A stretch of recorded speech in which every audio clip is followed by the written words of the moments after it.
Hi guys, I'm back again. A little bit of behind the scenes information. I just recorded my past two videos all at the same time, so if my voice is a little hoarse now, it's because I've been talking for like 40 minutes straight. So sorry about that, but I wanted to try and do this all together. Uh, anyway, let's talk about the Polka Dot Man. Woo! Minor spoilers for the Suicide Squad. Uh, so, as per usual, I'm going to give a brief character background, then discuss the character's capabilities, and then I'm going to go over how dangerous this character would be in a realistic setting. Yeah, I know he shoots polka dot, but fuck it, we're on YouTube, let's have some fun. Polka Dot Man is Abner Krill.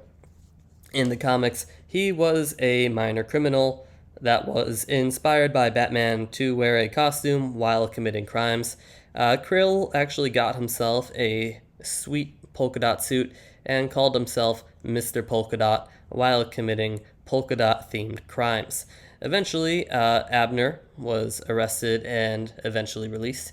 After falling on hard times, he decided to once again become a supervillain and commit crime. This time, though, he couldn't actually get a hold of his old suit that had gadgets and stuff on it, so he just, did some tie dye, had a little polka dot shirt on, and then he grabbed a baseball bat and tried to rob a jewelry store. Now, get this. Abner was arrested and subsequently beaten up by Harvey Bullock, who's kind of like a minor Batman character that's the longtime police officer with James Gordon. Anyway, Abner filed a police brutality suit against Bullock, so basically, Polka Dot Man is DC's Rodney King. So, now that being said, the modern Abner Krill has a different backstory. So, here's where the spoilers for Suicide Squad come in. Abner grew up with his mother and several brothers and sisters. His mother was a scientist at Star Labs, which is a place in DC Comics that is often the cause for creating superheroes and villains, usually by accident, so they really kind of suck when you think about it. However, Abner's mother did not give him superpowers by accident, it was by design. Abner's mom conducted horrific experiments on all her children in order to give them superpowers, leading to the death of some of them and Abner's own manifestation of powers. Abner gained the ability to shoot polka dots out of his hands, but at the cost of the polka dots growing inside of him like large tumors and needing to be expelled twice a day, or else he would just pop like a balloon. It's heavily implied that once Abner gained superpowers that he killed his mom and maybe even some other people, just because he has this line in the Suicide Squad that, like, it's easier to kill people when he thinks of his mom, which kind of makes me think that while he was the polka dot man and running around, he might have killed a few people, maybe trying to fight crime in order to become a superhero. But by the time the movie begins, Abner is severely mentally ill, showing signs of depression and hallucinating his mother in every person that he sees. On another note, let's discuss how deadly Polka Dot Man would be in real life. So, Polka Dot Man really only has one way of fighting, which is by firing polka dots. Now, I'm not going to discuss his physicality or martial arts skills or, any other sort of military training because he has none. He really just has the ability to shoot his polka dots. So, let's get into it. It's not too big a problem, though, because Polka Dot Man's ability is actually pretty overpowered and extremely useful. The polka dots that he fires can rip through people and even through Starro, who didn't really take that much damage from Bloodsport or King Shark.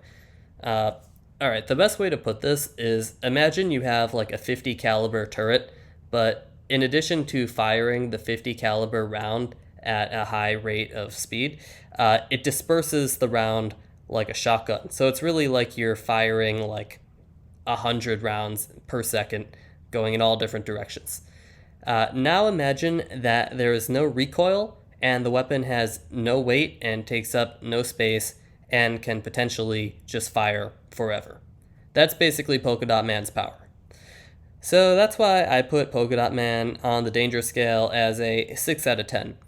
For reference, I ranked Catwoman like a 3 out of 10. Harley was also a 6 out of 10, and Bloodsport, I gave him like an 8.5, 9 out of 10. Basically, if Polka Dot Man had additional training or like a more competent mindset, he could even be a 10 out of 10 on the scale, which is just, it just goes to show how great his polka dot weapon power is. If he was serious and even had like some minor training, he could do whatever he wanted, basically. I mean, this is a guy who could probably obliterate a tank by himself if he wanted to.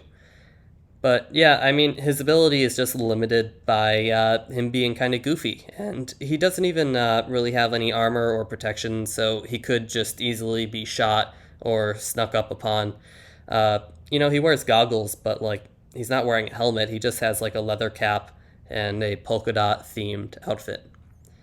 Also pretty cool to note, Polka Dot Man was interrogated by Two-Face, committed heist with Ant-Man, was interrogated by Batman, was the head of a cult that brought the Joker back to life, was interrogated by Jim Gordon, and also fought the Flash with magic tricks and was probably interrogated by the Flash too. So he's got a pretty interesting life that he's got going on. So anyway, that's the end of the video. I hope you enjoyed it. Pretty sure I'm covering Deadshot next. I'm recording this video probably 3 weeks before it's going to be posted, so who knows what's going to happen. But I mean, I've been promising Deadshot for a very long time, and I already wrote like 3/4 of the script, so probably Deadshot coming by next. If you like these kinds of videos, please subscribe, and also I've covered, I don't know, like 15 or 20 characters by now, so, if you got nothing to do, you just listen to those while you're doing whatever. Alright, peace out. Check you later. Bye-bye.